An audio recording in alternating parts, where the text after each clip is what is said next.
नमस्कार. स्वागत आहे आपलं संगीता सोमी किचन मध्ये. आजची आपली रेसिपी आहे ती प्रीमिक्सची.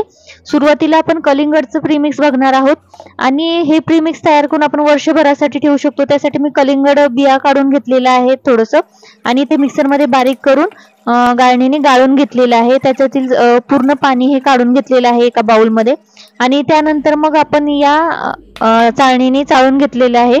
त्यातील चू बाजूला काढून घेतलेला आहे. त्यामध्ये थोडासा कलर घालून घेतलेला आहे कारण की कलिंगडला काय असतं जास्त कलर नसतो, त्यासाठी थोडासा कलर घातलेला आहे आणि त्यामध्ये साखर घालून घ्यायची. साखर इतकी घालायची की ती पूर्ण भिजली पाहिजे आणि जास्त हलवायची नाही, म्हणजे ती विरघळली नाही पाहिजे. फक्त आपण मिक्स करून हलक्या हाताने घ्यायची की साखर फक्त मिक्स झाली पाहिजे, इथपर्यंत मिक्स करून घ्यायची.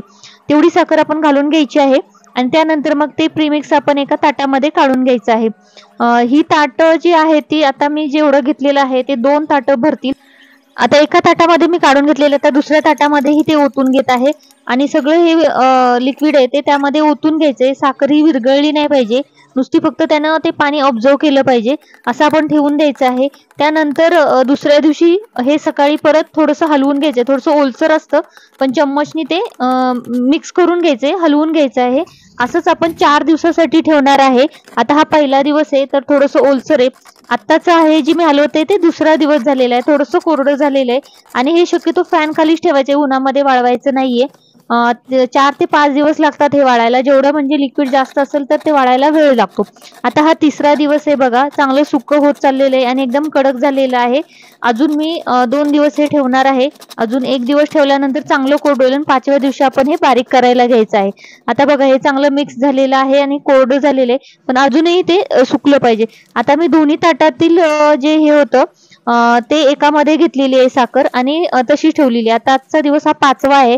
5व्या दिवशी मी मिक्सरच्या भांड्यामध्ये ते बारीक करून घेणार आहे. मिक्सरचं भांडं फिरवताना पल्स मोडला हलकं हलकं फिरवून घ्यायचं आहे कारण की भांडं गरम होता कामा नये, त्यामुळे त्याला परत पाणी सुटेल आणि मग जे आपलं जे प्रीमिक्स आहे ते खराब होऊ शकतं.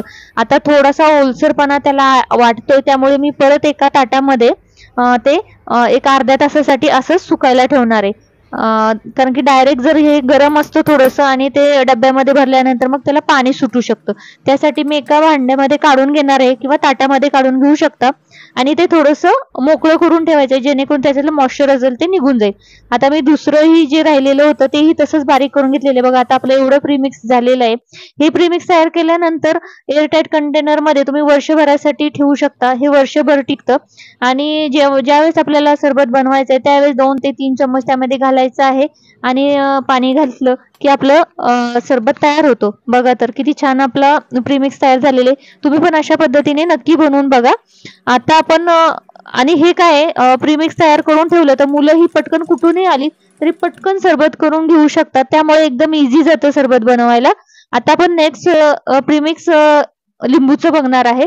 त्यासाठी मी एक 7 ते 8 लिंबू घेतलेली आहेत आणि ती कट्ट्यावरती अशी चोळून घ्यायची आहेत. चोळून घेतल्यामुळे काय होतं, जे लिंबूचा सरबत असतो तो निघायला इझी जातो आणि सगळा सरबत निघून येतो पिळल्यामुळे आणि पिळायलाही आपल्याला इझी जातं. आता मी एका वाटीमध्ये ते सगळे लिंबू आहेत ते चांगले पिळून घेणार आहे.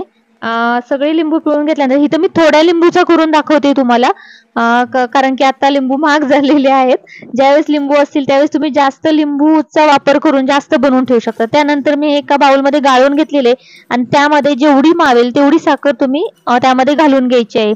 यामध्ये साखर घातल्यानंतर पूर्ण जोपर्यंत तो सरबत दिसत नाही आपल्याला तो साखर घालून घ्यायची. बघा इथपर्यंत साखर मी घातलेली आहे आणि आता आपण हे एका ताटामध्ये काढून घ्या. हे थोडंसं कमी केलेलं आहे मी, त्यामुळे एका ताटामध्ये मी हे सगळं ओतून घेणार आहे आणि त्यानंतर हे फॅन खाली असंच आपण ठेवून द्यायचे. फक्त रात्री ठेवताना त्यावरती एक पातळसा रुमाल टाकून ठेवायचा आहे, त्यामुळे काही चाटणार नाही वगैरे त्यासाठी.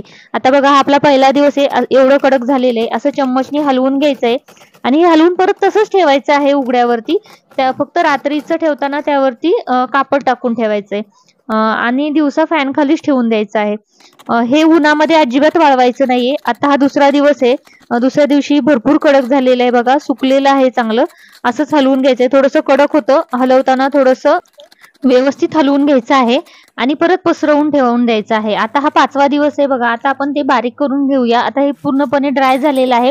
एक कोरडं मिक्सरचं भांडं घ्यायचंय, त्यामध्ये ते घालून घ्यायचं आहे मिश्रण आणि पल्स मोडला हलकं हलकं बारीक करून घ्यायचं की मिक्सरचं भांडं गरम होता कामा नये, की त्याला मॉइश्चर पकडता कामा नये, असं फिरवून घ्यायचं आहे. आता आपलं प्रीमिक्स बारीक झालेलं आहे आणि एकदम कोरडं आहे. आता आपण त्यामध्ये चवीनुसार मीठ घालून घ्यायचं आहे यामध्ये. कारण की लिंबू सरबतमध्ये मीठ घातलं की त्याचा एक वेगळा फ्लेवर येतो आणि छान लागतं. आता हे प्रीमिक्स तुम्ही एअरटाईट कंटेनरमध्ये 1 वर्षासाठी स्टोअर करून ठेवू शकता. आणि हे बनवायला घेताना मुलंही खूप इझिली बनवू शकतात.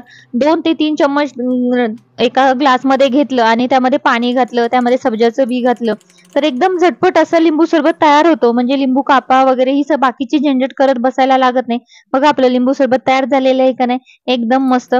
तुम्हाला ही रेसिपी आवडली असल्यास नक्की चॅनलला लाईक, शेअर आणि सबस्क्राईब करायला विसरू नका. बेल आयकॉन प्रेस करा, त्यामुळे तुम्हाला अशाच नवीन रेसिपीचे नोटिफिकेशन येत राहील.